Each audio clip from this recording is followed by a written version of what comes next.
एक प्रेरणादायक कहानी।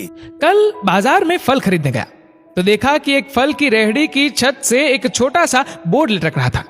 उस पर मोटे अक्षरों में लिखा हुआ था, घर में कोई नहीं है, मेरी बूढ़ी माँ बीमार है, मुझे थोड़ी थोड़ी देर में उन्हें खाना, दवा और टॉयलेट कराने के लिए घर जाना पड़ता है। अगर आपको जल्दी है तो अपनी मर्जी से फल तौल ले, रेट साथ में लिखे हैं, पैसे कोने पर गत्ते के नीचे रख दे, धन्यवाद। अगर आपके पास पैसे नहीं हो तो मेरी तरफ से ले लेना, इजाजत है।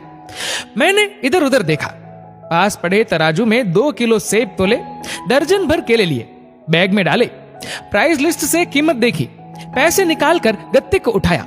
वहां 100, 50 और 10-10 के नोट पड़े थे। मैंने भी पैसे उसमें रखकर उसे ढक दिया, बैग उठाया और अपने फ्लैट पे आ गया।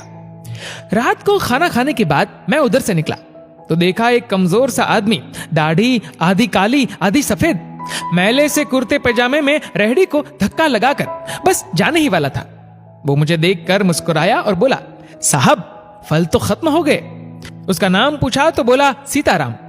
फिर हम सामने वाले ढाबे पर बैठ गए, चाय आई। वो कहने लगा, पिछले 3 साल से मेरी माता बिस्तर पर है, कुछ पागल सी भी हो गई है, मेरी कोई संतान नहीं है, बीवी मर गई है, सिर्फ मैं हूं और मेरी मां की देखभाल करने वाला कोई नहीं है, इसलिए मुझे ही हर वक्त मां का ख्याल रखना पड़ता है।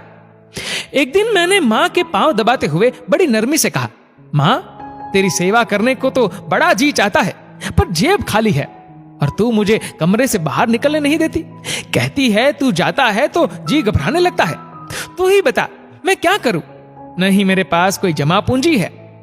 ये सुनकर मां ने हांफते कांपते उठने की कोशिश की। मैंने तकिए की टेक लगवाई। उन्होंने जुर्रियों वाला चेहरा उठाया, अपने कमजोर हाथों को ऊपर उठाया, मन ही मन राम जी की स्तुति की, फिर बोली, तू रेहड़ी वहीं छोड़ाया कर, हमारी किस्मत का हमें जो कुछ भी है इसी कमरे में बैठकर मिलेगा। मैंने कहा, मां क्या बात करती हो, वहां छोड़ आऊंगा तो कोई चोर उचक्का सब कुछ ले जाएगा, आजकल कौन लिहाज करता है, और बिना मालिक के कौन फल खरीदने आएगा। कहने लगी, तू राम का नाम लेने के बाद रेहड़ी को फलों से भरकर छोड़कर आजा, बस ज्यादा बकबक नहीं कर, शाम को खाली रेहड़ी ले आया कर, अगर तेरा रुपया गया तो मुझे बोलियो। 2.5 साल हो गए हैं भाई साहब, सुबह रेहड़ी लगा आता हूं, शाम को ले जाता हूं, लोग पैसे रख जाते हैं, फल ले जाते हैं, एक ढेला भी ऊपर नीचे नहीं होता, बल्कि कुछ तो ज्यादा भी रख जाते हैं, कभी कोई मां के लिए फूल रख जाता है, कभी कोई और चीज। परसों एक बच्ची पुलाव बनाकर रख गई, साथ में एक पर्ची भी थी अम्मा के लिए। एक डॉक्टर अपना कार्ड छोड़ गए, पीछे लिखा था, मां की तबीयत नाजुक हो तो मुझे कॉल कर देना, मैं आ जाऊंगा। कोई खजूर रख जाता है। रोजाना कुछ न कुछ मेरे हक के साथ मौजूद होता है, न मां हिलने देती है, न मेरे राम कुछ कमी रहने देते हैं। मां कहती है, तेरे फल मेरा राम अपने फरिश्तों से बिकवा देता है।